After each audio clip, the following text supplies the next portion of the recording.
Hello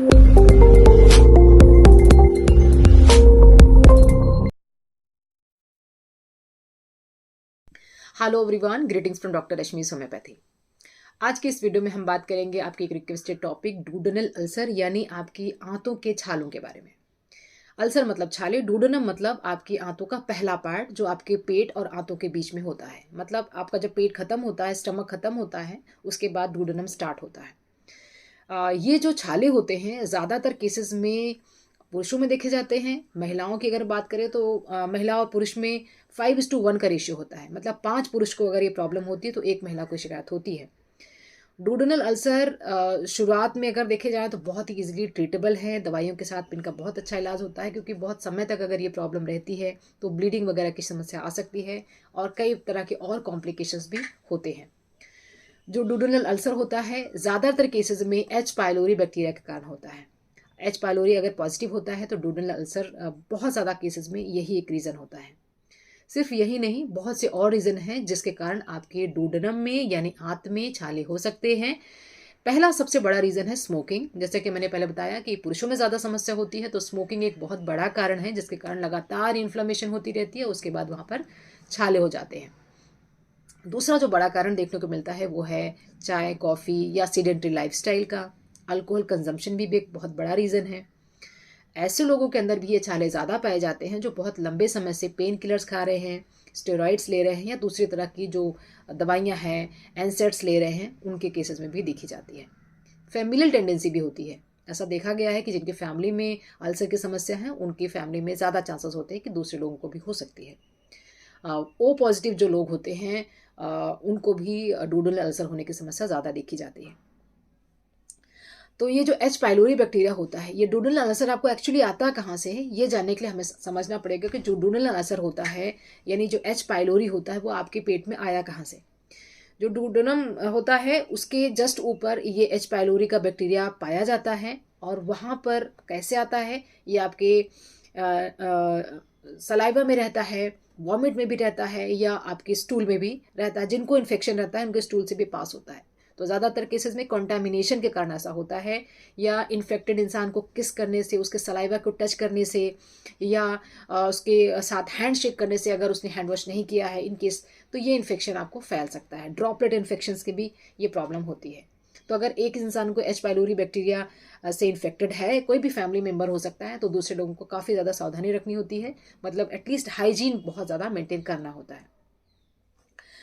इसके अलावा ये जो बैक्टीरिया है आपके पेट के सबसे लास्ट एंड में है, वहाँ पर रुका है। अब ये काम कैसे करता है, किस तरह से आपको ये प्रॉब्लम करता है, छाले क्यों देता है, मुझे ये बताना ज़रूरी है, क्योंकि हमारे जो भी व्यूवर्स हैं, बहुत सारे व्यूवर्स मैं देखती हूँ, उनको टॉपिक समझना भी बहुत अच्छा लगता है और वो अपनी बीमारियों को ना सिर्फ इलाज के ज़रिए से बल्कि उसको समझना भी चाहते हैं कि उनको ये बीमारी कैसे आई और किस तरह से उनको प्रभावित कर रही है। तो एच पाइलोरी का जो बैक्टीरिया है आपके पेट में है। अब ये क्या करता है, इसके अंदर एक एंजाइम पाया जाता है जिसको हम यूरियस बोलते हैं। आपके ब्लड में यूरिया पाया जाता है, तो उस यूरिया को ब्रेक डाउन करके आपको अमोनिया और कार्बन डाइऑक्साइड निकालेगा, जिसको कार्बोनिक एसिड में बदल जाता है। अब देखिए, ये जो अमोनिया बना है इसके कारण और ज़्यादा जहाँ वहाँ पे बैक्टीरिया के लिए उसने रास्ता बना लिया। मतलब आपने जो एसिड होना चाहिए पेट के अंदर उसको एल्कलाइन बनाने लगता है और एसिड को डाइल्यूट करने लगता है। इससे और ज़्यादा बैक्टीरिया आ सकते हैं, क्योंकि बैक्टीरिया एसिडिक एनवायरनमेंट में नहीं होते हैं। तो एसिड के एनवायरनमेंट को और डाइल्यूट कर देता है और बहुत ज़्यादा कॉलोनाइजेशन हो जाती है, तो और ज़्यादा उसमें एच पाइलोरी आने लगते हैं। दूसरा काम क्या किया कि इसने, क्योंकि HCl को डाइल्यूट कर दिया, अब जितना एसिड से आपका खाना पच जा रहा था उतने एसिड से खाना नहीं पच रहा है, क्योंकि वो डाइल्यूट हो चुका है, तो और ज़्यादा एसिड बनने लगता है, तो आपको हाइपर एसिडिटी होने लगती है। हाइपर एसिडिटी भी हो रही है और जो HCl है उसका एक्शन भी कम हो रहा है, कम प्रभावित हो रही है, उसका प्रभाव कम हो रहा है। तो इसलिए दोनों तरह से आपको ये नुकसान करती है।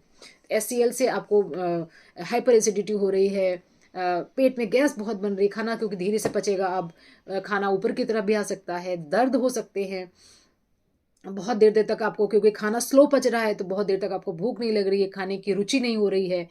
और कई बार वॉमिटिंग या नाउजिया का मन करता है, पेट बहुत फूला फूला रहता है, भारीपन बना रहता है। और अगर ये जो गैस्ट्रिक का पेन है बहुत तेज हो जाता है, खाना खाने से ये प्रॉब्लम और ज़्यादा बढ़ जाती है और एसिड का प्रोडक्शन बहुत ज़्यादा हो जाता है।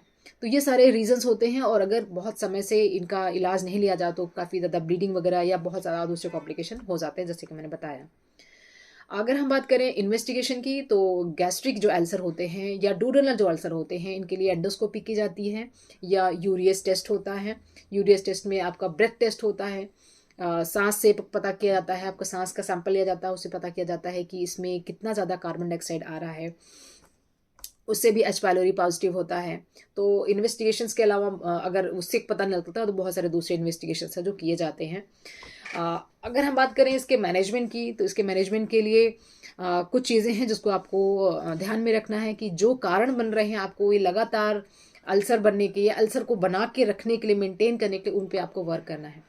बहुत बार ऐसा होता है कि हमारी बॉडी की इम्यूनिटी इतनी अच्छी होती है कि हम ये जो अल्सर्स होते हैं अपने आप भर जाते हैं। अगर हमने फॉल्टी जो चीज़ें हैं जिसके कारण ये अल्सर बना था उसको कंटिन्यू अगर किया है, उसको बंद कर दिया। और बहुत बार ऐसा होता है कि जो एच पाइलोरी होता है वो अपनी बॉडी के डिफेंस मैकेनिज्म से भी चला जाता है। तो स्ट्रेस कम करना होगा आपको, स्ट्रेस से आपका एसिड बहुत ज़्यादा बन रहा है। और दूसरे तरह के जो ट्रीटमेंट होते हैं वो भी बहुत ज़्यादा इफेक्टिव होते हैं, जैसे कि इन जनरल आपको एसिड से बचने के लिए चीज़ें आपको लेनी होगी। तो जो एच पाइलोरी होता है, इसके लिए जो होम्योपैथी का ट्रीटमेंट होता है, कई बार जो भी सिम्टम्स आ रहे हैं उसके आधार पर हम देते हैं कि आपको एसिडिटी बहुत हो रही है, गैस बन रही है, उसके हिसाब से देते हैं, वॉमिटिंग हो रही है उसके हिसाब से देते हैं। अगर हम दवाइयों की बात करें तो बहुत सारी दवाइयाँ हैं जो आपके सिम्टम के आधार पर ली जाती हैं। यहाँ पे मैं कुछ टॉप रेटेड होम्योपैथिक मेडिसिन के बारे में बताऊंगी।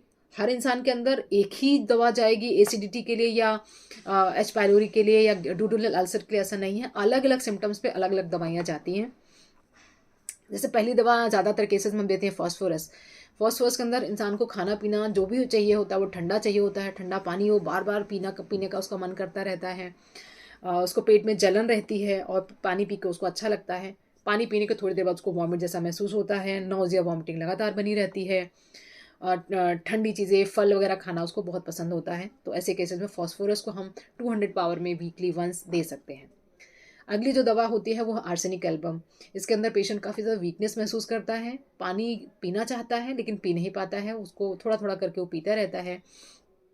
रेस्टलेसनेस बहुत ज़्यादा रहती है, और ये दर्द जो होते हैं पेशेंट को रात में बढ़ जाते हैं। खाना खाने के 1-2 घंटे के बाद यानी 12-1 बजे तक उसको दर्द बहुत तेज़ हो जाता है, मिडनाइट पेन बहुत ज़्यादा होते हैं।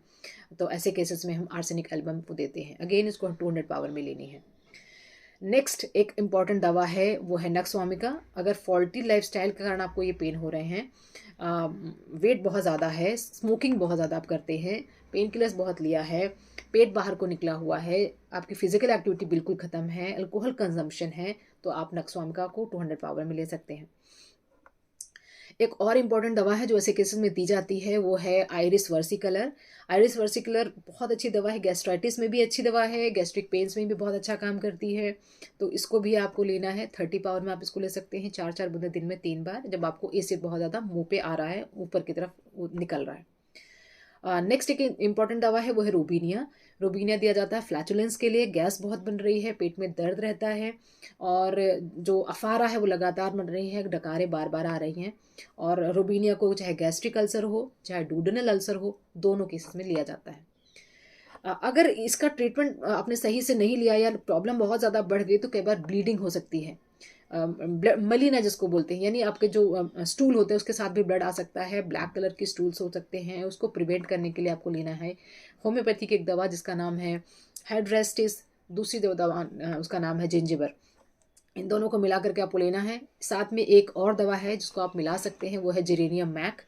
इन तीनों दवाओं के मदर टिंचर को मिला करके 2 से 3 महीने लगातार आपको लेना है। इससे जो भी गैस्ट्रिक अल्सर की जो प्रॉब्लम है, जो इश्यूज़ हैं, वो काफ़ी हद तक सॉल्व होते हैं और आपका पूरा सिस्टम फिर से अच्छा होता है।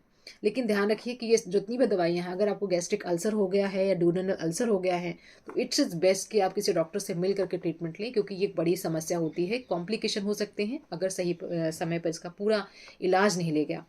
और एच पाइलोरी आपका 2 से 3 महीने 4 महीने के बाद ये पूरी तरह से नेगेटिव हो जाता है।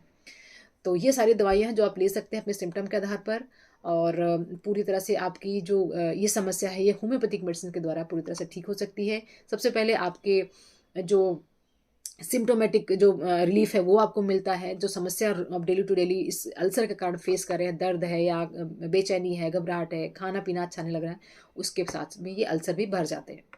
तो ये सारी जो इन्फॉर्मेशन थी वो डूडेनल अल्सर के बारे में थी और उसके इंपॉर्टेंट होम्योपैथिक मेडिसिन के बारे में थी जो यूजुअली हम प्रिस्क्राइब करते हैं। बहुत सारी और भी मेडिसिन है जो सिम्टम के आधार पर आपको दी जाती हैं।